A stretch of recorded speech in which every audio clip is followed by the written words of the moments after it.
Assalomu alaykum. Korrupsiya jamiyatdagi eng xavfli illatlardan biridir. U insonlarning ishonchiga va davlatning barqaror rivojiga salbiy ta'sir etadi. Unga qarshi kurashish har bir fuqaroning vijdon burchidir. Bugungi ko'rsatuvimizda korrupsiyaga qarshi kurashish yo'nalishida mamlakatimizdagi islohotlar va ularning natijalari hamda samaradorligini ta'minlashga qaratilgan loyiha va tashabbuslar borasida suhbatlashamiz. Ko'rsatuvimizda soha ekspertlari, deputatlar, sudya, mahalla vakillari, yoshlar masalalariga daxldor tashkilotlar vakillari ishtirok etishmoqda. Studiyamizga xush kelibsizlar. Rahmat. Bizga ma'lumki, prezidentimiz tashabbusi bilan har bir hududda korrupsiyaga qarshi kurashish kengashlari faoliyati yo'lga qo'yilgan, xususan Farg'ona viloyatida ham. O'tgan davr mobaynida ushbu kengash qanday ishlarni amalga oshirdi? Keling tahlillar borasida to'xtalib o'tsak. Marhamat. Rahmat.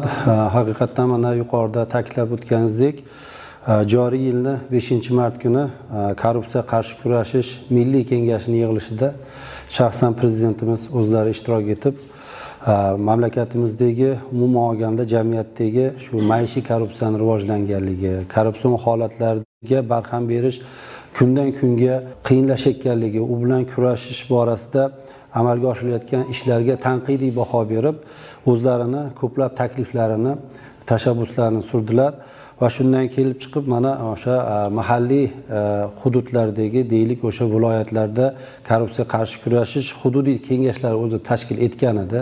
Ularda o'sha ishchi tarkiblari bor edi, lekin haqiqatdan prezidentimiz ta'kidlagandek, ularda ishlarini biz ijobiy baholay olmasligimiz aniq. Sababi prezidentimizning tanqidlari, har bir e'tirozlari o'rinli bo'lgan. Shundan kelib chiqib mana shu prezidentimiz tashabbuslari bilan viloyatlardagi korrupsiya qarshi kurashish hududiy kengashlariga ilgari viloyat hokimlari kengashga raislik qilayotgan bo'lsa, jamoatchilik asosida milliy kengashdagi yig'ilishdan keyin shu prezident tashabbuslari bilan xalq deputatlari Farg'ona viloyat kengashi raislari shu korrupsiya qarshi kurashish hududiy kengashlariga rais etib jamoatchilik asosida tayinlanishdi. Shu bilan birga mana o'sha hududiy kengashda a'zolari tarkibiga ko'plab nodavlat, notijorat tashkilotlari, ko'plab ommaviy axborot vositalari ham tarkibga o'sha kengash tarkibi a'zo sifatida qamrab olindi. Joriy yil davomida hududiy kengashni tarkibida ishchi organi tashkil qilganmiz.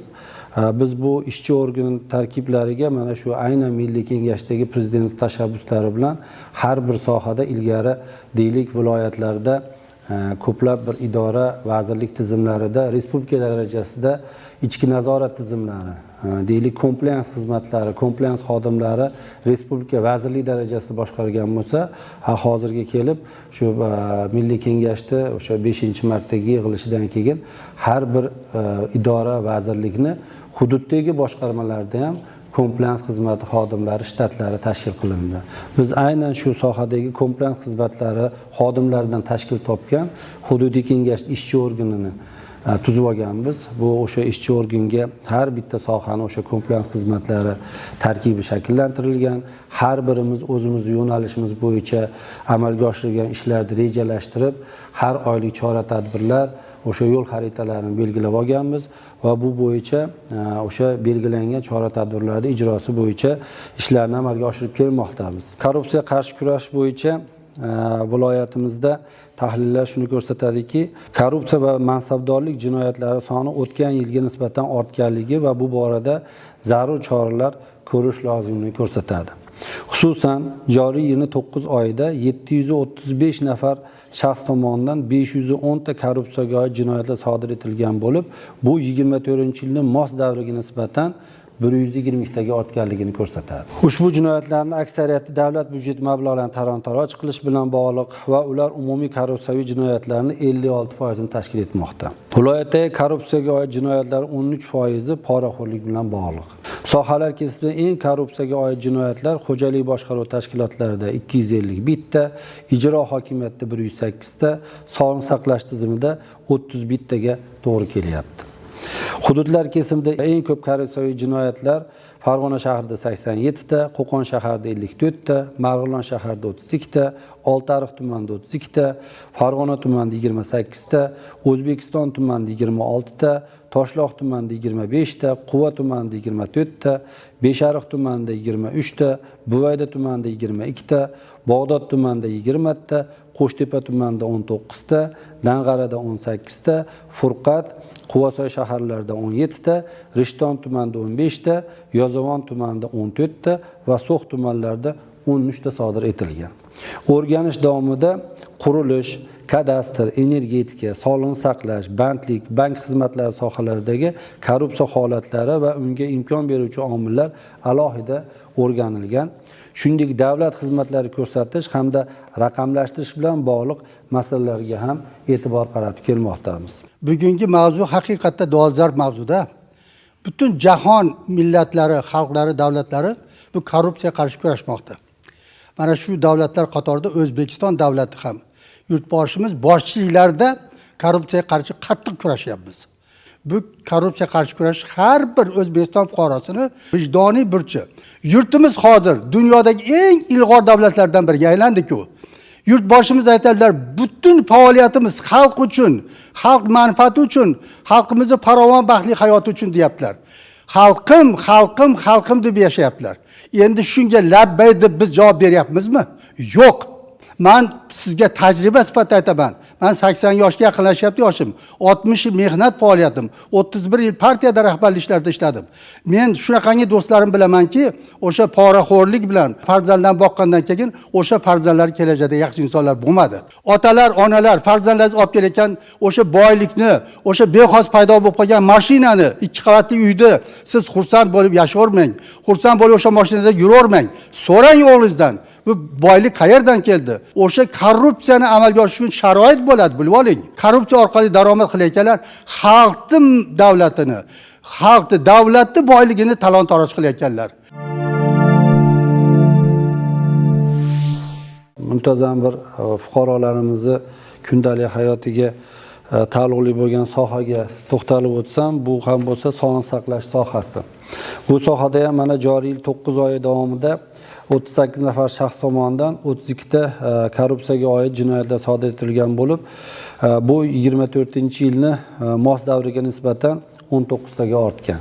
Birinchidan, tibbiyot muassasalarida o'rta va kichik tibbiyot xodimlarini hamshira va sanitarka deymiz, ishga qabul qilishning ochiq va shaffof tizimi mavjud emasligi. Bevosita muassasa rahbari tomonidan amalga oshirishi uchun jarayonda inson omili yuqoriligi, ta'magirlik, tanish-bilishchilik, nepotizm hamda manfaatlar to'qnashuvi kabi salbiy holatlar sodir etilishiga imkon beryapti. Ma'lumot uchun joriy yil davomida viloyat sog'liqni saqlash tizimida 7 nafar tibbiyot xodimlari tomonidan sodir etilgan korrupsiya bilan bog'liq jinoyatlarni tibbiyot kolleji bitiruvchilarini hamshira vazifasiga ishga olib kirib qo'yish evaziga ta'magirlik pora olish jinoyatlari tashkil etadi. Ikkinchidan, joylarda o'rta tibbiyot xodimlari o'rtasida o'tkazilgan anonim so'rovlar tahlili natijasida joylarda to'liq stavkada ishlayotgan xodimlarni lavozim stavkalari asossiz qisqartirilib, ushbu bo'shagan lavozimlarga moddiy manfaatdorlik evaziga boshqa xodimlarni ishga qabul qilish, bora parvarishidagi xodimlar o'rniga muayyan muddatga emas, doimiy muddatga ishga qabul qilishlar natijasida ish stavkalarining sun'iy bo'linishi holatlari mavjudligi ma'lum bo'lgan. Ma'lumot uchun, viloyat sog'liqni saqlash boshqarmasida o'rta tibbiyot xodimlari shtatlar soni 26822 tani tashkil qilib, bugungi kunda mazkur shtatlarda 36638 nafar shtat birligiga nisbatan 9816 taga ko'p xodimlar faoliyat olib bormoqda. Ushbu xodimlar 19850 nafari yoki 54% bir shtat birligidan kam stavkada, 4438 nafari 0,25 stavkada, 10358 nafari 0,5 stavkada, 5254 nafari 0,75 stavkada mehnat qilib kelmoqda. Bu degani shu yerda bir narsa to'xtalishimiz kerakki, mamlakatimizda eng kam ish haqi miqdori belgilangan. Shundan kam oylik hisoblash mumkin emas-da. Endi bu tibbiyot sohasidagi tahlillar shuni ko'rsatyaptiki, bir stavkaga ish haqi hisoblash kerak bo'lsa, shuni 4ga bo'lyapti deganida. Buni 4ga bo'ldi degani, demak, o'sha 0,25 stavkada ishlayotgan hamshira 300 ming 400 ming so'mga bir oyda kelib ishlayapti degani. Mana Quva tumanida biz o'rganishimiz bo'yicha o'sha bitta oilaviy poliklinikani deylik, hamshirasi 0,5 da 4 ta hamshira ishlayapti, 400 ming so'mdan oylik oladigan bo'lsa, ularda o'zi uydan kelib ketishi kuniga 10 ming so'm chiqimi bor transportning o'ziga. Hatto endi ovqatlanishi ham bor. 400 ming so'm oylikka. U manfaat bilan oilaviy poliklinika kelib ketyapti. Demak, bu yerda nima bor? Maishiy korrupsiya bor. Umuman mumkin bo'lmagan holatlar demoqchiman-da. Aynan shu Quva tumanida mana shu shtatlar birligini ko'rib chiqish, tibbiyot xodimlarini o'rganish natijalaridan aytmoqchiman. O'sha bitta jinoyat holati ham shuki, mana viloyat sog'liqni saqlash boshqarmasi tomonidan 23 nafar o'sha xodimdan iborat ishchi guruh tashkillanib, deylik o'sha 4 ming 5 mingga yaqin o'sha tumandagi tibbiyot xodimlarining malakasini, ularda o'ziga o'sha ishiga bo'lgan mas'uliyatini qanchalik his qilayotganligi, bilim darajasini o'rganish uchun ishchi guruh borib, shu ishchi guruhda bitta xodimi hamshiralarni suhbatdan o'tkazib qo'yish uchun har bitta ishchi guruhda xodimi uchun $100 dan $2300 pul olgan joyda tadbir bilan, misol uchun mana pora bilan qo'lga tushdi. Yana bitta masala, tibbiyot muassasalarida bemorlarni issiq ovqat bilan ta'minlashda taomnavo hisobotlarini yuritish raqamlashtirilmaganligi bois byudjet mablag'larini o'zlashtirish va talon-taroj qilish holatlariga ham yo'l qo'yilmoqda. Birinchi o'sha korxonani rahbarini to'g'ri tayyorlash. Rahbar o'zini ustida ishlash kerak. Bevosita hamma xodimlari bilan muloqot qilsa, bir kunda 20 minut vaqtini ajratsin bitta xodimga. 20 minut. Bir oyda 50 ta xodimga bemalol vaqt yetadi, suhbatlashadi. Uni o'sha oilaviy sharoitini o'rganadi, iqtisodiy ahvolini o'rganadi. Ana. Kundalik hayotimizga taalluqli bo'lgan yana bir yo'nalish bor. Bu bo'lsa mana shu bozorlar masalasi, kundalik hayotimizga taalluqli masala. Mana o'sha yashin iqtisod va bozorni raqamlashtirish masalasi o'rganilganda ham yil boshida xufiyona aylanmalarga chek qo'yish va foydalanilmayotgan zaxirani ishga tushirish orqali byudjetga 2,2 trillion so'm qo'shimcha manbalarni undirish imkoniyati aniqlangan. Biroq joriy yilning 3-choragiga yakunlangan bo'lsa-da, 20-oktyabr holatiga qo'shimcha manbani 87% yoki 1 trillion 910 milliard so'mi bo'yicha xo'jalik yuruvchi subyektlarda qayta hisob-kitoblar olingan xolos.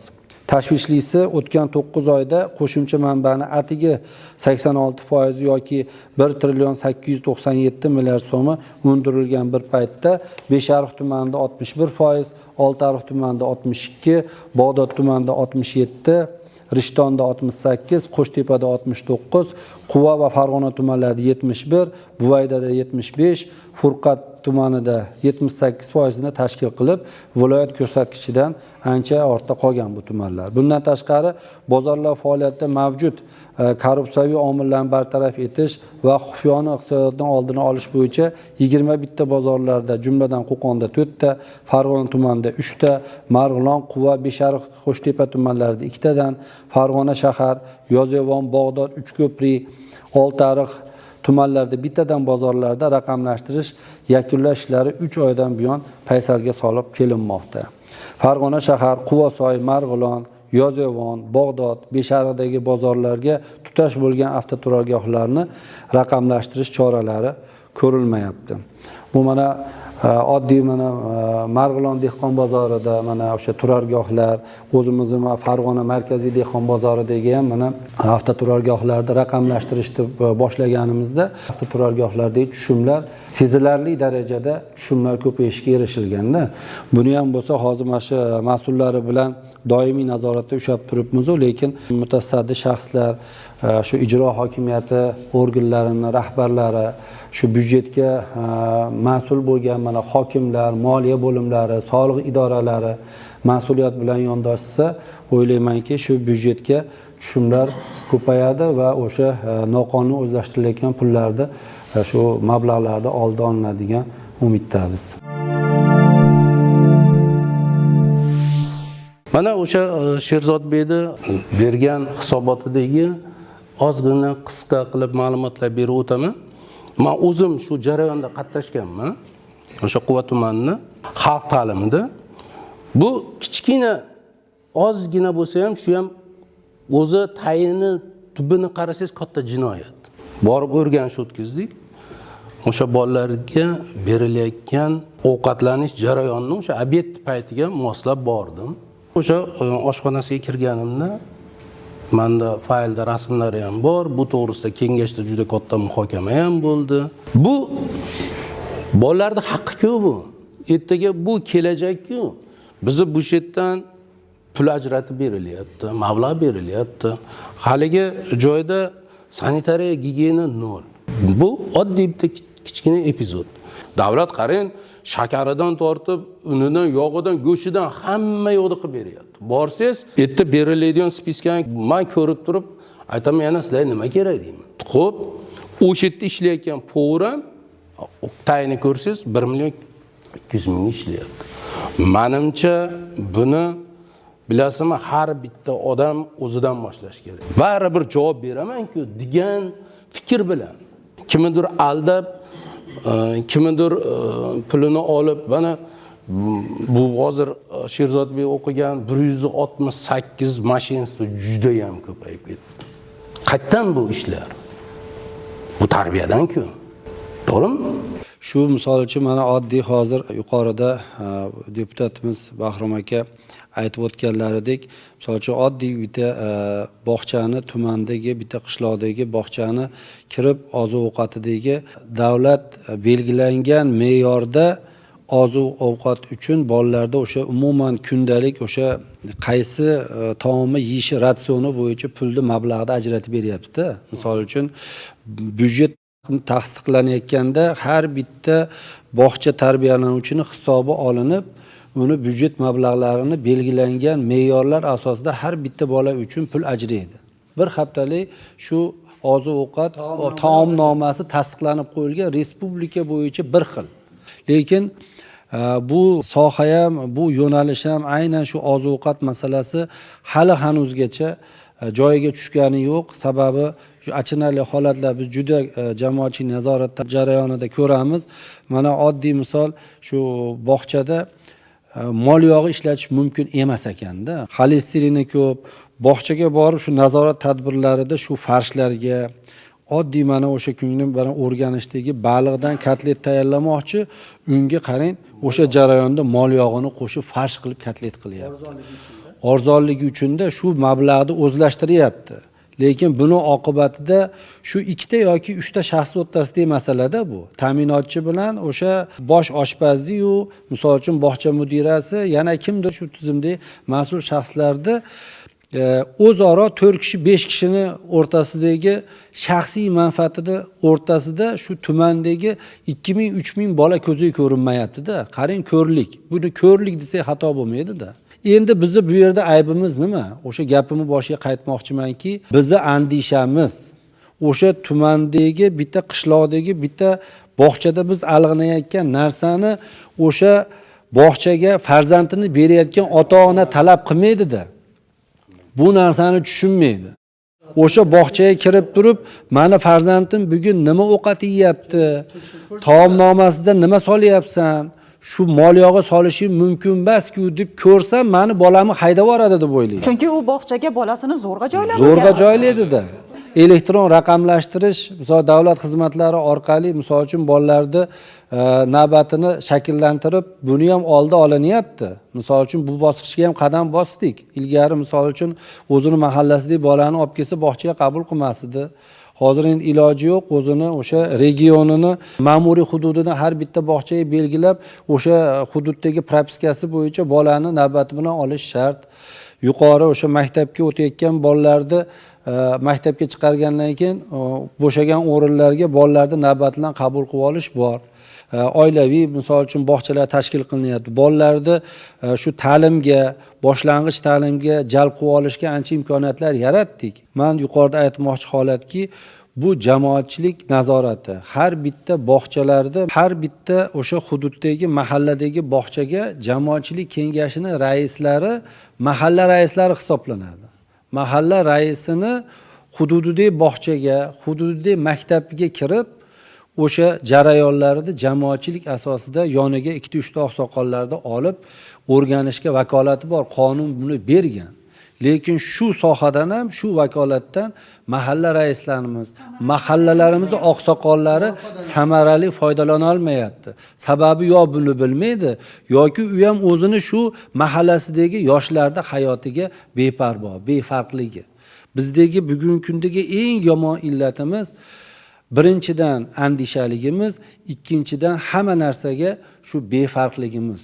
Biz uni davlatda oldidagi, xalqda oldidagi majburiyatini talab qilishdan andisha qilishimiz, befarq bo'lishimiz bizni farzandlarimiz sog'lig'iga ham, ertangi kun bilim olishiga ham eng katta o'zini salbiy ta'sirini ko'rsatyapti deb o'ylayman. Quva tumanida kuzga, qishga mavsumga tayyorgarlikda borib o'rganganimizda maktablar juda sovuq. Keyin men aytdimki, qani bu chaqiringlar. Endi o'sha DXSH shartnomasi orqali o'sha tashkilotga berilgan, rahbari yo'q. Qayerda ekan deb so'rab surishtirsak, rahbari Umrada yuribdi. Maktablar sovuq yotibdi. Maktab sovuq yotibdi. Ko'mir yoqqani, kachigari yo'q. Yo'q. Endi shunaqangi sovuq qo'yavering. Keyin telefonlashdik, bog'landik. Men nima qilay deyapti-da. Sen ketding, ibodatga ketding. Shu xalqni bolalarda sovuqqa tashab, seni ibodating tatiyaptimi hozir o'sha yerda? Hatto ochiq-ochiq. Keyin o'sha viloyat prokuraturasi shug'ullandi, biz berdik, jinoiy ish ochildi va shuni shartnomasini bekor qilindi. Men bir narsaga urg'u berishni xohlardimki, aholini huquqiy ongini o'stirish kerak. Bu sohada juda ham qiladigan ishlarimiz ko'p, nihoyatda ko'p. Juda ko'p murojaatlar kelib tushadi. Yaqinda bittasi murojaat qilyaptiki, shu men boshiga bolamni o'tgan yili davlat xizmat agentligi orqali tartib nomeri bilan nomerga qo'ygandim. 386-nomer ekan, shuni tezlashtirish iloji yo'qmi? Men endi opaga ancha tushuntirdim. O'sha davlat xizmat agentligi bilan bog'landik. U kishi 386-o'rinda emas, hozir 50-o'rinda turibdilar ekan. U ularga yonidagi bog'chaga bersalar, tezroq bitar ekan ishlari. Shu ishlarni tushuntirib, men oxirida aytdimki, opa dedim, mana siz xohlayapsiz, siz bolangizni ertaroq shu bog'chaga joylasangiz-u, qolganlar nima bo'ladi? Ta'lim tarbiyani uydan, o'sha korrupsiyaga qarshi, korrupsiya nimaligini oiladan boshlashimiz kerak. Millatimizga xos milliy urf-odat deymiz, an'analarimiz deymiz. Shu bo'yicha bizga bugungi kunda biz bu an'analarni ham ortiqcha dabdabaga berilib, ortiqcha xoya-havasga berilib, bu narsalarni ham inson hayoti uchun, umuman olganda bizni hayot kechirishimiz uchun bugungi kunda biz illat deb atasak ham bo'laveradigan bo'lib qoldi-da bu holatlarda. Shu to'ylarimizni, marosimlarimizni dabdaba bilan o'tkazish, ortiqcha isrofgarchiliklarga berilib ketganligimiz ham bizni hayotimizni umuman olganda qaysidir o'sha shaxslarni shu korrupsiyaga qo'l urishiga sabab bo'lib qolyapti-da. Imkoniyati borlar o'ylab-o'ylamay qilayotgan xoya-havaslari, shu bir dona qizim yoki o'g'lim deb o'zini ko'z-ko'z qilishi, ortiqcha isrofgarchiliklar bilan, dabdabalar bilan marosim o'tkazishi, ma'rakalar o'tkazishi oddiy bir imkoniyati yo'q shaxsni ham ichidagi bir xoya-havasini qo'zg'aydida, keyin nimaga men bunday qila olmayman degan maqsadda, misol uchun u ham qandaydir o'sha nopok holatlarga kirishib qolishiga sabab bo'lib qoladi. Qarz oladi, kredit oladi. Uni kreditni yopish uchun iloji yo'q, kimdandir pul so'rash kerak bo'ladi. Pul so'rasa, bermasa, firibgarlik yo'lini qiladi. Qaysidir bitmayotgan ishini men bitkazib beraman deb harakat qiladi. Oqibatda jinoyatga misol uchun sodir qilishiga sabab bo'lib qoladi. Bu jinoyat sodir qilgan shaxsni orqasida uni farzandlarining kelajagi bor, uni oilasini taqdiri bor, o'zini taqdiri bor, ota-onasini niyat qilgan orzulari bor farzandini ustida. Mana mahallalarga tushib migratsiya masalalarini ham o'rganamizda.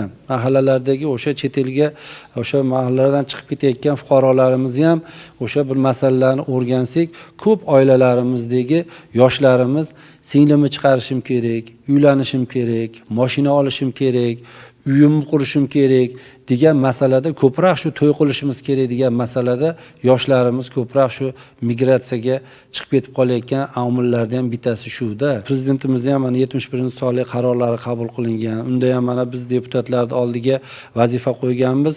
Har bir uchrashuvlarda shu to'ylarda ham isrofgarchilikni oldini olish, dabdababozlikni kamaytirish bo'yicha targ'ibot qilyapmiz-ku, lekin bu ham bo'lsa umumiy hamma jamiyatimiz ishida, har bitta soha odamning ishida bu. Korrupsiya illatining oqibatlari nafaqat oilalarga, balki ish jamoalariga ham o'zini salbiy oqibatlarini olib kelyapti. Mana shu jamoalardagi bir ishchanlik kayfiyatini tushirishga yoki bo'lmasam har bir xodimni bir vijdonan o'z ishiga yondashishiga ham salbiy ta'sir qilyapti desak mubolag'a bo'lmaydi.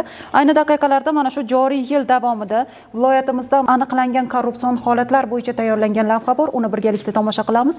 So'ng suhbatimizni davom ettiramiz. Marhamat.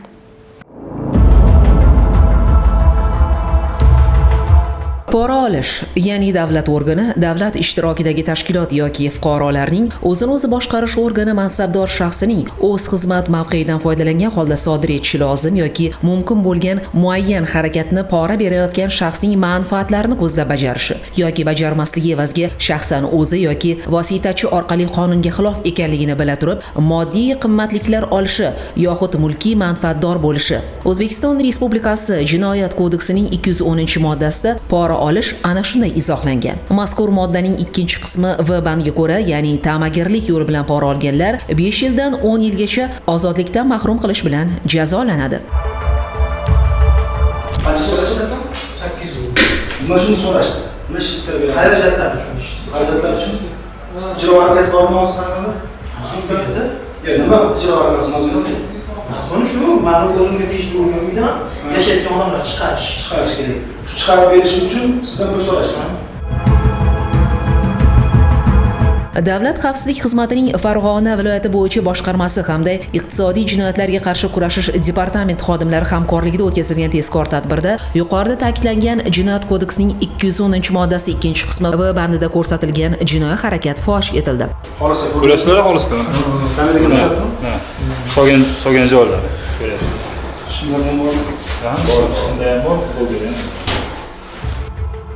Fuqaro arizasida ma'lum qilinishicha, fuqarolik ishlari bo'yicha Farg'ona tumanlararo sudining 2025-yil 8-yanvar kungi ijro varaqasiga asosan javobgarlar Farg'ona tumani Xonqiz mahalla fuqarolar yig'ini Soybo'yi ko'chasida joylashgan uydan majburiy tartibda chiqarib yuborilishlari lozim bo'ladi. Biroq Bosh prokuratura huzuridagi Majburiy ijro byurosining Farg'ona tumani bo'limi mansabdori o'z xizmat vazifasini qonun ijrosi doirasida bajarish o'rniga ta'magirlik yo'liga o'tadi.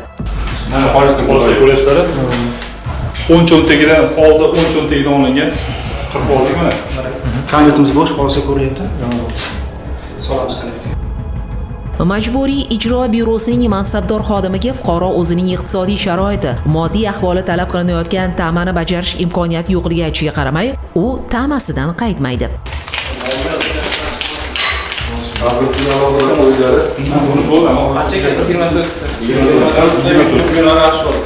Majburiy ijro byurosi mansabdorining xatti-harakatlari noqonuniy ekanini bilgan fuqaro korrupsiya bilan bog'liq vaziyat bo'yicha qonun ustuvorligini ta'minlashni so'rab murojaat qiladi. Uning arizasiga ko'ra o'tkazilgan tezkor tadbirda ta'magirlik yo'li bilan talab qilingan 2000 yaxshi dollardan 800 dollarini Farg'ona tumani Xonqiz mahalla fuqarolar yig'ini Soybo'yi ko'chasida joylashgan uyda olgan davlat idorasi xodimi ashyoviy dalillar bilan ushlandi. Kamera telefonni ham olamiz. Ishaloqador bor yo'qligini tekshirish uchun. Ikkita telefon, keyingi telefon novoya. Tergovga qadar tekshiruvda Majburiy ijro byurosi mansabdori fuqarodan 2025-yilning iyun oyi boshlarida 1200 AQSh dollarini pora sifatida olib, o'zining shaxsiy ehtiyojlari uchun sarflab yuborgani ham ma'lum bo'ldi. Sizga tegishli daftar? Bloknot sizga tegishli. Siz bloknotingizmi? Bloknotni ham olamiz. Ishaloqador bor tekshirish uchun. Ayni paytda Majburiy ijro byurosida mansabdor lavozimda ishlab kelgan xodimning harakatlarida Jinoyat kodeksining 210-moddasi 2-qismi V bandida nazarda tutilgan jinoyat alomatlari mavjudligi inobatga olinib, unga nisbatan jinoyat ishi qo'zg'atildi va o'ta og'ir jinoyatlarni tergov qilish bo'limi ish yurituviga o'tkazildi. Jahonda korrupsiyani umuman bartaraf etgan, unga barham bergan davlat bo'lmasa kerak. Lekin ma'lum ma'noda uni kamaytirishga erisha olgan davlatlar tajribalari bor. Keling shu haqda to'xtalib o'tsak. Qaysi jihatlarni aynan bizda joriy etish mumkin? Jahon tajribasida ayni korrupsiya mavzusida o'rganishlar olib borganimizda shunga guvoh bo'ldik. Singapur davlatining tajribasi haqiqatda ham juda bir bugungi kunda yorqin bir misol sifatida ko'rish mumkin. Singapurda alohida byuro bor, korrupsiyaga qarshi kurashuvchi byuro bor va bu byuro 3 ta tizimda faoliyat ko'rsatadi. Eng yuqori bosqichida tergov turadi, undan keyin ma'lumot va axborot. O'sha ma'lumot va axborot tergovni bevosita qo'llab-quvvatlaydi. Bugun O'zbekiston tajribasi ham ayni shunaqa amaliyotga o'tgan. Masalan, har bir ma'lumot, korrupsiyaga oid ma'lumot shaffof tarzda yetkazib berilyapti, yashirilmayapti, oshkor qilinyapti. Mana bugungi ko'rsatuvimiz ham qandaydir bir tashkilot yashirin yig'ilish emas. Mana deputatlarimiz raqamlarda aytishdi, har bir voqelikda ochiq-oshkoralik tizimiga o'tdik. Endi aynan mana shu Singapur tajribasini ko'plab davlatlar o'zlashtirishni boshlagan. Masalan, Polsha davlati ayni korrupsiyani oldini olish bo'yicha Singapur tajribasidan foydalanyapti. O'sha 3 talik yo'nalishda. Bundan tashqari Litva, Latviya ham bu ko'rinishga kelgan, ayni shunaqa yo'lda ketyapti. Yana bitta yorqinroq davlat bor ayni yo'nalishda. Finlandiyani tajribasiga e'tibor qaratsak, adliya tizimini qoshida aynan korrupsiyaga qarshi kurashish bo'yicha ombudsman joriy qilingan. Bizda inson huquqlari bo'yicha ombudsman bo'lganda, ularda alohida korrupsiyaga qarshi kurashish bo'yicha ombudsman bor va bu boshqa tashkilotlardan ayro tarzda faoliyat ko'rsatadi. Hech qaysi tashkilotga bo'ysunmaydi, faqat prezident huzurida, o'sha davlat rahbari huzurida va o'sha boshqa tizimlardan xoli tarzda ishini amalga oshiradi. Germaniyada, Fransiyada bunda ular parlament nazoratini jiddiy qo'yishgan. Mana shu parlament korrupsiyaga qarshi kurashish bo'yicha nazoratni amalga oshiradi. Bizda o'rganishimiz kerak bo'lgan bugungi kunda kirib kelgan yorqin misol quyidagi natijalarga erishgan davlatlar haqida aytdim. O'zbekistonda bugungi kunda ochiq-oshkoralik, shaffoflik tizimi yo'lga qo'yilgan. Har bir o'sha korrupsion holat bo'lgan voqelik, vaziyatlar yashirmasdan oshkora, shaffof tarzda e'lon qilinyapti. Bu albatta natijasini bermasdan qolmaydi. Bugungi avlodda ko'rinmayotgandir. Hozir juda ko'p kamchiliklar haqida gapirdik, lekin hozirgi samarali ishlar qachondir baribir o'zini mevasini bermasdan qolmaydi. Chunki bugun birorta tashkilot yo'qki, korrupsiyaga oid alohida bir xodim tayinlanmagan. Har bir tashkilotda, masalan, biz mehnat qilayotgan ta'lim muassasalarida ham aynan korrupsiya compliance nazorat bo'yicha xodimlar ishlayapti. Bugungi bajarilayotgan ishlar kelgusida albatta samarasini beradi deb o'ylayman. Keling, aynan mana shu korrupsiyaga qo'l urgan shaxslarni qanday jazo kutib turibdi, ularga qanday jazo turlari qo'llaniladi, shu haqida ma'lumot berib o'tsangiz, marhamat. Sudlarda har bitta ko'rilayotgan ishlarga alohida yondashuv mavjud. Bu yondashuv korrupsiyaga oid jinoyatlarda ham mavjud.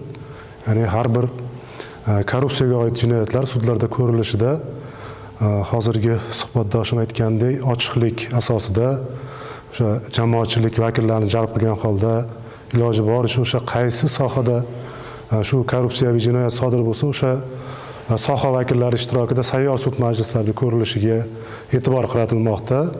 Hammamizga ma'lumki, jinoiy jazodan ko'zlangan maqsad bu jinoyat sodir etgan shaxsni azoblash yoki uni bir qiynash emas, uni axloqan tuzatish. Nafaqat shu shaxs, balki o'sha sohadagi boshqa shaxslar ham shu jinoyatlarni sodir etilishini oldini olishdan iborat. Shu maqsadda yondashiladi. Jazodan ko'zlangan maqsadda endi bu korrupsiyaviy jinoyatlar tushunchasi juda keng. Endi hozir bu borada o'sha jinoyat kodeksiga alohida bob bo'lim sifatida kiritish masalalari ham ko'rib chiqilyapti. Hozir jinoyat kodeksida turli xil jinoyatlarda jamlangan korrupsiyaviy jinoyatlar. Jinoyat kodeksining 168-moddasini oladigan bo'lsak, bu korrupsiyaviy jinoyat 168-moddasining 3-qismi V bandida, ya'ni xizmat mavqeyidan foydalangan holda sodir etgan firibgarlik bu korrupsiyaviy jinoyat hisoblanadi. Bu pora olish, pora berish va shu bilan birgalikda pora olish va berishda vositachilik qilish hisoblanadi. Bunda ular ta'siriga asosan mana hozirgi deputatimiz aytgandek, o'sha huquqiy ongi past, qonunlardan bexabar odamlar tushadi.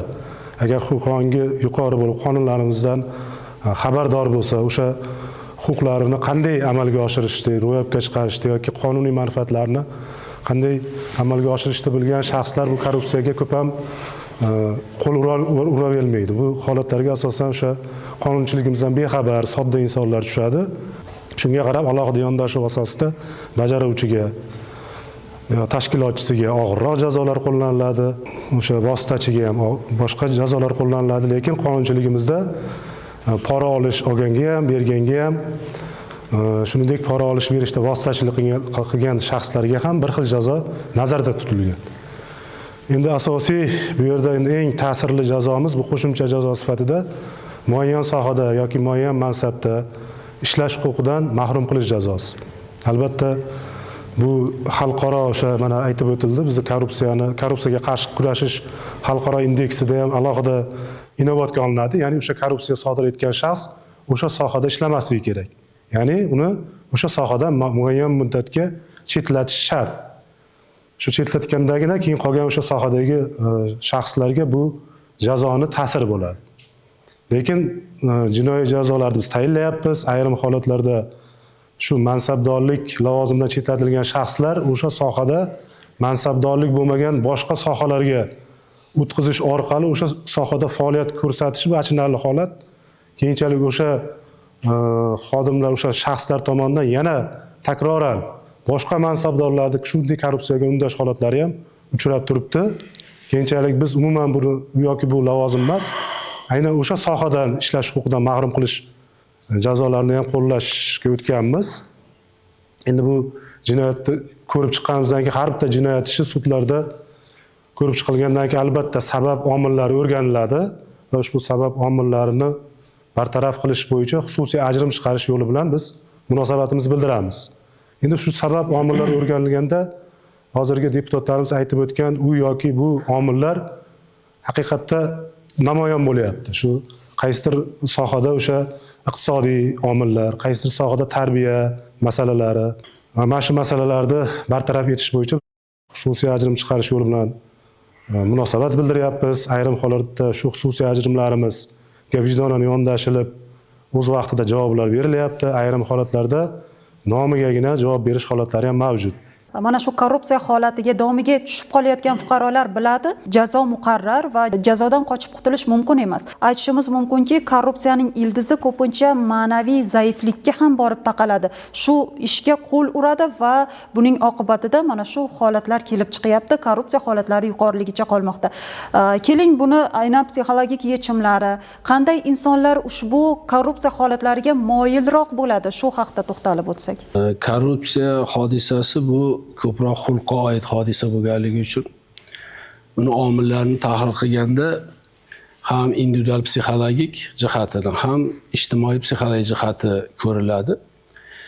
Lekin fanda shu paytgacha insonda qandaydir bir tug'ma moyillik yoki bo'lmasa bir tug'ma genlarda toshiladigan korrupsiya bor degan fakt aniqlangani yo'q. Bu har holda xursand qiladi, chunki tug'ma bo'lmagan narsani har holda bartaraf qilish mumkin. Shuning uchun ham korrupsiya holatini ijtimoiy o'rgangan xulq sohasiga kiritishadi. Demak, buni hayot davomida qandaydir omillar natijasida insonda shu xulqqa o'rganish sodir bo'ladi. Endi birinchi ildizi mana hozir fanda ijtimoiy boqimandalik degan bir hodisa o'rganilyapti. Bu hech narsa qilmasdan birovni hisobiga yashash, birovni hisobiga kun kechirish degan ma'noni anglatadi. Odatda bu hodisa bolalarda yoshligida masalan darsini birovga qildirishida yoki bo'lmasa uni har qanday istagini bajo keltirishda, har qanday talabini bajarishda shakllanadi sekin-sekin. Keyin bola shunga o'rganadi-da, keyin katta bo'lganda ham demak hech narsa qilmasdan bir narsaga ega bo'lish yoki bo'lmasa boshqalar uni har qanday talab istagini qondirishini, demak o'zini hayotini asosiy mazmuniga aylantirib qo'yadi. Bu ham bitta ijtimoiy psixologik omil. Endi ikkinchisi, biz mana bayramlar bor, har xil sanalar bor. Ustozlarimizni, farzandlarimizni ustozlarini yoki tarbiyachilarni haligi tabriklash odat tusiga kirib qolgan. Endi biz buni ustozga hurmat, odamgarchilik deymiz, lekin bolada endi sog'ani bola boradi-ku. Demak, bolada birovni moyilligiga ega bo'lish uchun yoki birovni munosabatiga erishish uchun nimadir berish kerak ekan degan tushuncha asta-sekin mustahkamlanishni boshlaydi-da. Keyin katta bo'lgandan keyin ham mana shu narsani hali ijtimoiy munosabatlarda yoki bo'lmasa biron bir faoliyat sohasida qo'llashni demak o'rganadi shu bilan. Bu endi ikkinchi omil. Endi uchinchi omil ham bor, buni nazardan chetda qoldirib bo'lmaydi. Hozir ijtimoiy tarmoqlarda shu zo'r berib, ayniqsa yoshlarning ongiga hayotda demak eng asosiy motiv bu foyda va boylik degan narsa singdirilyapti. Qanday qilib bo'lmasin, aytaylikki boylikka ega bo'lish, nima qilib bo'lmasin to'q boy yashash, hattoki qayerda to'q farovon yashasang, o'sha yer sani vataning degan hali soxta bir vatan tuyg'usi ham singdirishga urinilyapti. Bu ham bitta haligi kuchli omil, buni nazardan chetda qoldirib bo'lmaydi. Lekin umuman insonga xos bo'lgan, lekin aslida bu ham ijtimoiy o'rganilgan xulqqa taalluqli bo'lgan bitta xususiyat bor. Odam hamma sohada o'zini birovdan ustun deb hisoblashi mumkin. Husnda, aqlda, farosatda, lekin bitta sohada u har doim o'zini boshqalardan yomon deb his qiladi, bu iqtisodiy soha. Hammada bor, go'yoki unda yo'q. Bu narsa odamga xos bo'lgan xususiyat, buni qiyosiy deprivatsiya deyiladi. Shu ham odamni qanaqa qilib bo'lmasin, haligi o'zini boyligini oshirish, qanaqa qilib bo'lmasin moddiy ahvolini boshqalardan yuqoriroq qilishga undaydigan omillardan bittasi bo'ladi. Lekin bularning hammasini yana aytyapman, to'g'ri tarbiya bilan, chunki shunaqa gap bor psixologiyada, 6 yoshdan keyin tarbiya befoyda. 6 yoshgacha bolaning hayot usuli shakllanadi. Bu xulq bilan xarakterdan iborat bo'ladi. U keyin o'zgarishga uchramaydi.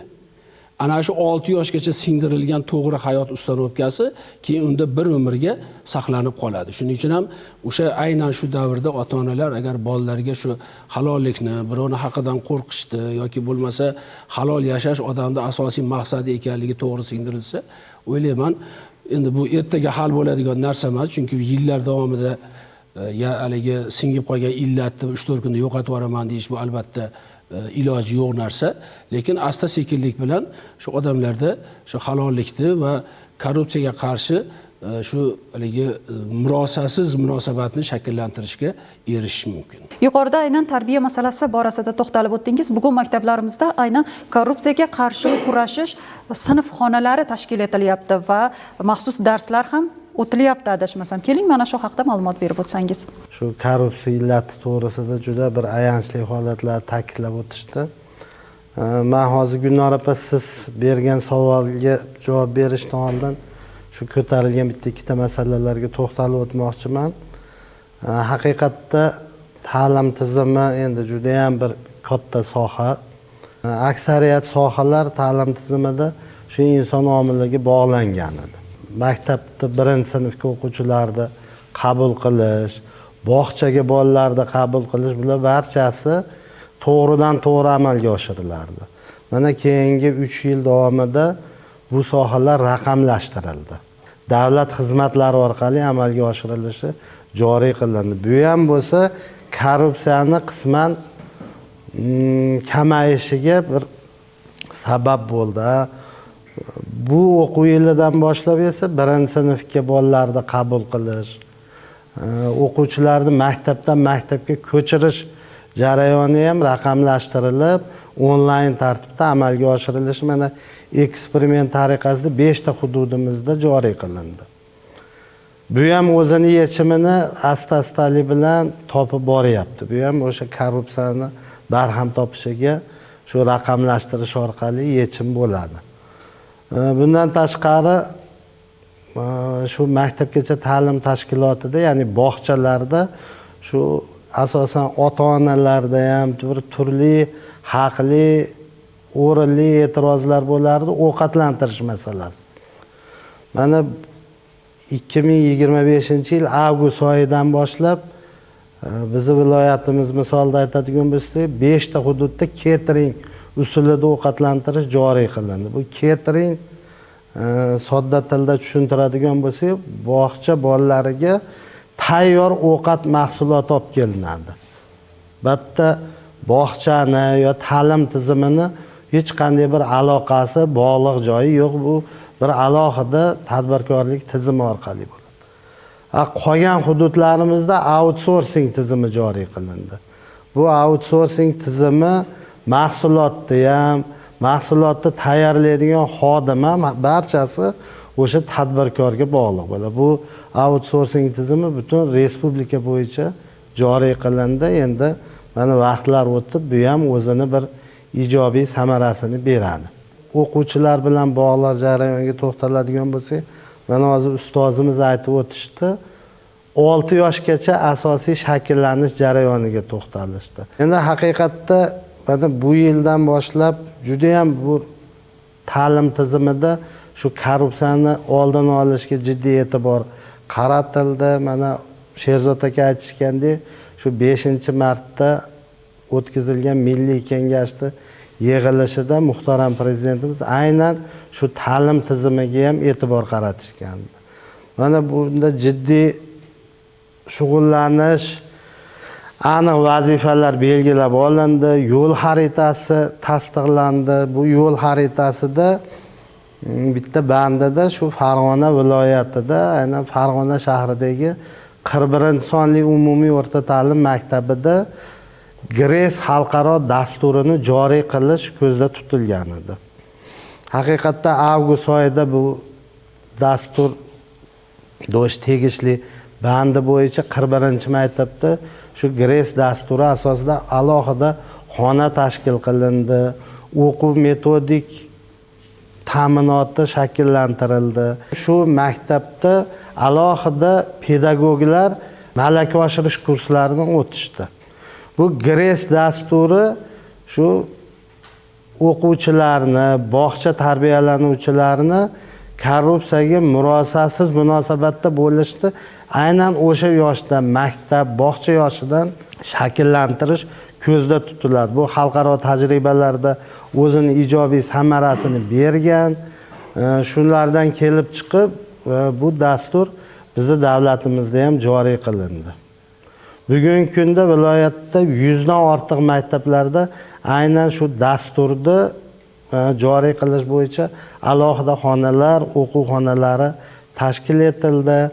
Bundan tashqari shu halollik, to'g'rilikni targ'ib qilish bo'yicha maktablarda tarbiya, tarix, huquq fanlarida alohida soatlar ajratildi. Bu o'quv reja dasturiga kiritildi. Men 3 dona taklifim bor. Buni ilgari ham aytganman.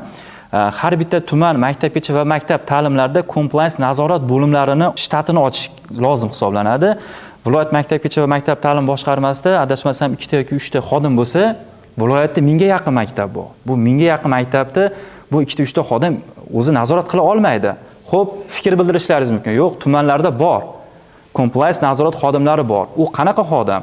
U asosiy ishidan tashqari biriktirilgan xodim, jamoatchilik asosida. Endi tasavvur qilib ko'ring, tumandagi o'sha xodim, tumanda korrupsion holat bo'ldi. Buni o'zini tumanidagi rahbardan ortib viloyat darajasiga chiqara olmaydi. Ta'sir doirasi kuchi yetarli emas hisoblanadi. Ikkinchi mana taklifim, maktablarda adolat qutisi yoki shunga o'xshagan bir qutichalar tashkil qilish kerak. Lekin ba'zida ko'rdim, bor maktab direktori o'rinbosari yoki bo'lmasa tuman maktabgacha ta'limi pechati bilan muhrlangan. Lekin u murojaat o'shda qolib ketyapti. Shuning uchun yo viloyat maktabgacha va maktab ta'lim boshqarmasi yoki bo'lmasa buni o'rganib chiqib davlat organlari tomonidan shu narsa muhrlansin, o'sha narsa olib ketilsin.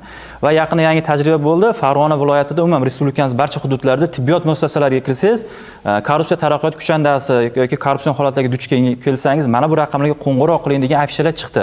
Lekin maktablarda bu jarayon yoki bu jarayon juda passiv holatda. Buni ham yanada rivojlantirishimiz kerak. To'g'ri, maktab masalan Farg'ona shahrida bo'lishi mumkin, lekin chekka hududlarda, mahallaning ichidagi maktablarda bu narsa uncha qo'yilmaydi. Men ko'rganimni, bilganimni aytyapman-da. Agar istasangiz rasmlarni kerak bo'lsa taqdim qilishimiz mumkin.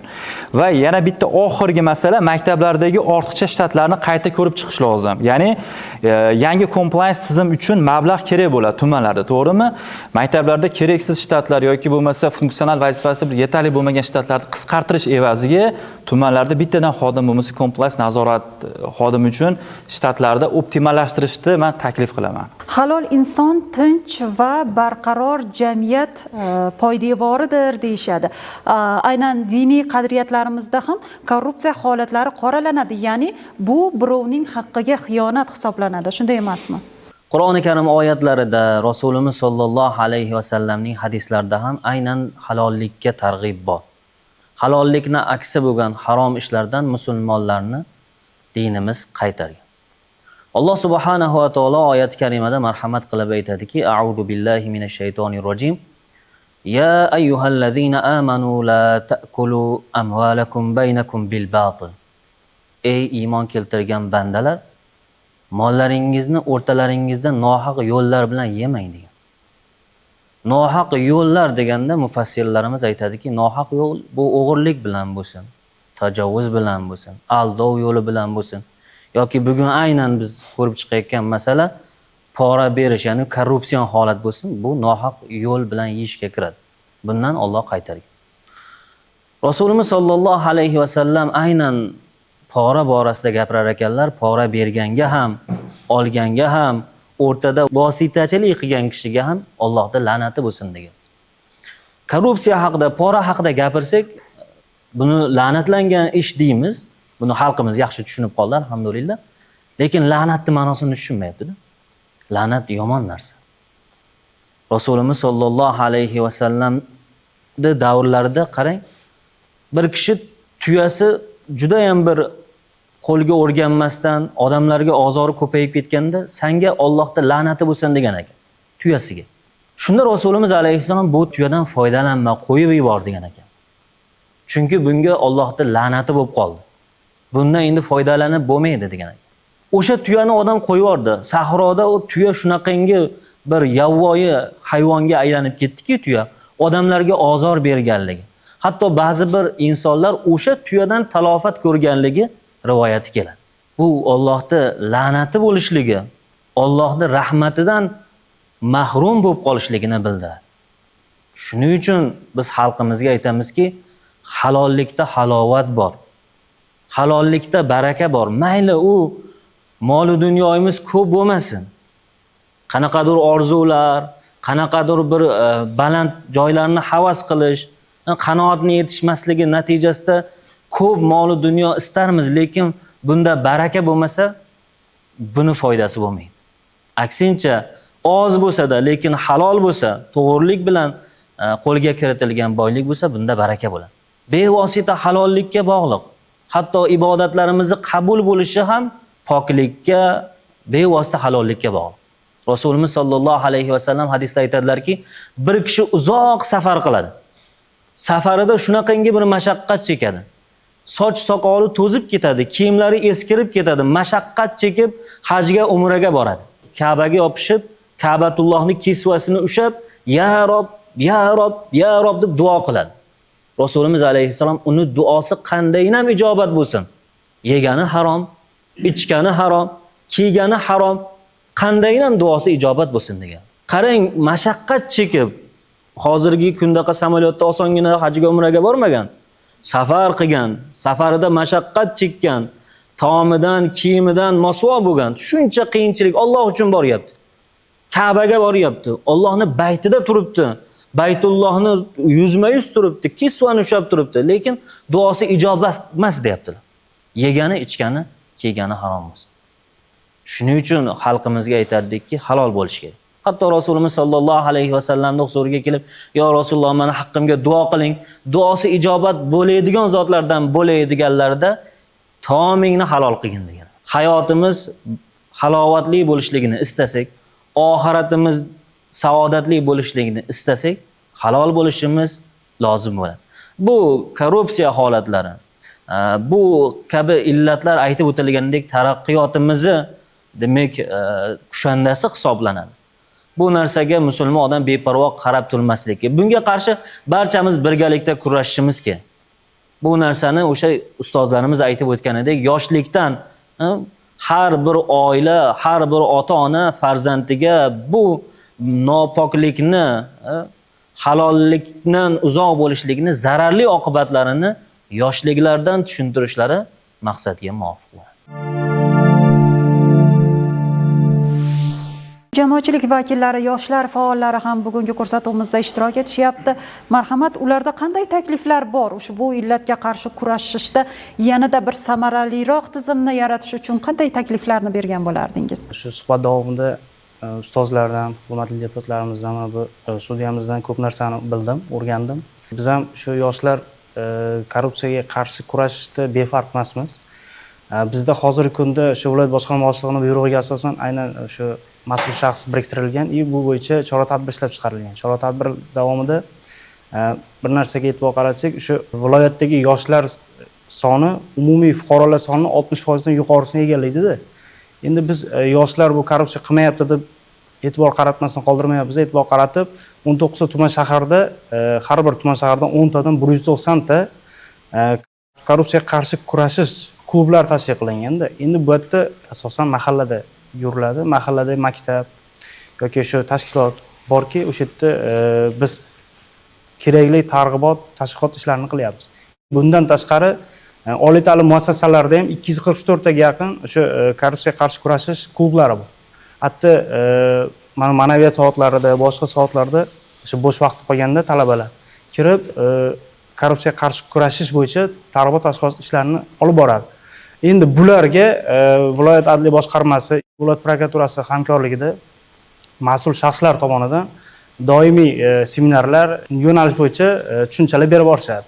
Ularda olgan tushunchalari borib o'sha o'zining yo'nalishi bo'yicha oliy ta'lim muassasasi mahallalarda olib borishadi. Hozirgi kunda yana bir narsa reja qilib turibmiz. Hurmatli deputatlarimiz aytdi, shu rejaga qo'shamiz, dasturimizga qo'shamiz. Keyin Nodir akam aytib o'tishdi, shu maktablarda shu korrupsiya bo'yicha darsliklar qo'yilgan.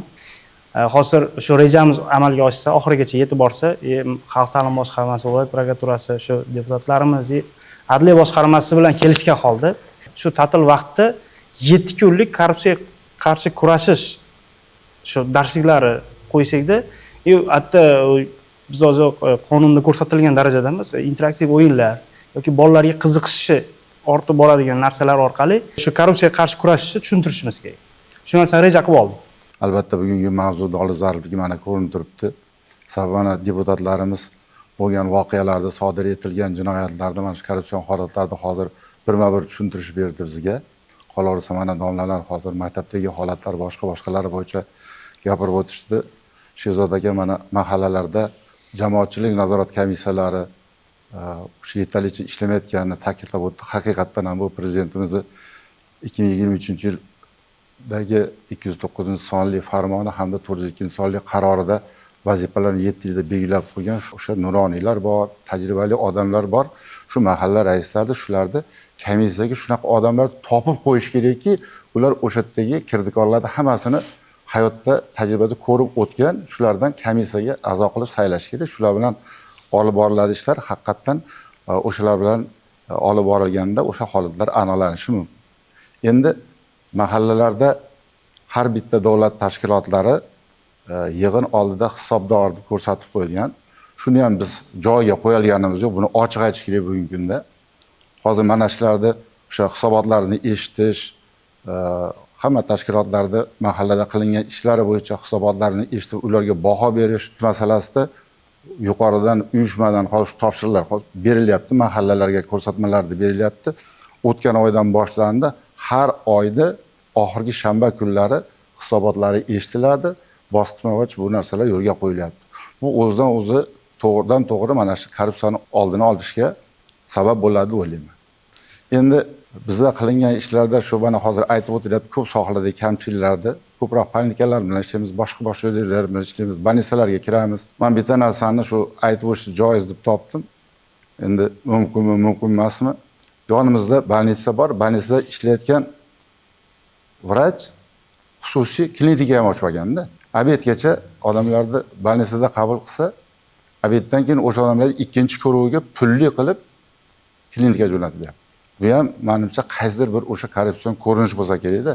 Bugun kirgan obedgacha borgan odam qaytib bormaydi u больницаga. U ertadan faqatgina o'sha xususiy nimaga boradi. Menda ham shu bir taklif deb o'ylaymizmi buni bir ko'rib chiqish kerakda. Agar davlat tashkilotda больницада ishlaydigan bo'lsa, u xususiy ochmasligi kerak ekan. Chunki u yerdan faqat klient qilib olyapti-da, odamlarni o'sha yoqqa jo'natyapti. Loyiha ketyapti. Prezidentimiz bekoriga kechagi yig'ilishlarda sog'liq saqlashda oyliklarini masalasi ko'rib chiqildi. Davlat больницаlarida, davlat poliklinikasida ishlaganlarga imtiyozlar berish masalasi qo'yildi. O'z-o'zidan undan keyin u yoqqa borib ishlamaydi. Bugungi ko'rsatuvimizni ko'rayotgan yurtdoshlarimiz, ota-onalarimiz albatta xulosa qiladilar. Meni taklifim bunaqangi ko'rsatuvlar ko'p bo'lishi kerak. Targ'ibot, tashviqot ishlarini kuchaytirishimiz kerak. Qarang, butun dunyoga ma'naviyat, ma'rifatni, madaniyatni kim tarqatgan? O'sha Sharq Turon davlatlari bizni ota-bobolarimiz tarqatgan. O'sha qaysi sohani bilmang, o'rganmang, o'sha barcha sohalarda ulug' namoyandalari bizni yurtimizni, bizni ota-bobolarimiz. Bizni yoshlarga aytadigan gapimiz, ota-bobolarimizga xos insonlar bo'laylik. Ota-bobolarimiz halol, pok mehnat qilib go'zal hayot kechirishgan. Ular dabdabalar, manmanliklarga yo'l qo'yishmagan. Ana shu narsalarni biz o'zimizga shior qilib olaylik. Sherzodbek, men taklifim o'sha korrupsiya eng kam joylar hamma yoqqa targ'ibot qilib ko'rsataylik. Eng korrupsiya ko'p joyda muhokama qilaylik. Nimaga bunaqa korrupsiya ko'p? Nimaga bunga yo'l qo'yyapmiz degan. Mana jamoatchilik nazorati, Sherzodbek xabaringiz bor. Mana men deputatlik o'sha hududimda bitta bog'cha, bitta maktab bor. 3 kunda bir kiramiz. 3 kunda bir mahalla raisimni aytaman, yuring deyman. Davomatni ko'ramiz, o'quvchilarni o'zlashtirishni ko'ramiz, o'qituvchilarning holatini ko'ramiz, bog'chaga kiramiz, bog'chadagi holat ko'ramiz, o'sha ta'minot qanaqa bo'lyapti, oziq-ovqat qanaqa berilyapti, erinmay ko'rib chiqamiz. Agar jamoatchilik uyg'onsa, bu xalq ishiga aylanish kerak-da, bu korrupsiyaga qarshi kurash.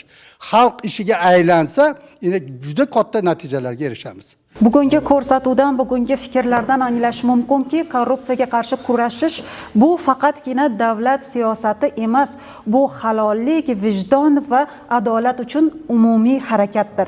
Bugungi bildirilgan fikr mulohazalar uchun barchangizga minnatdorchilik bildiramiz. Rahmat.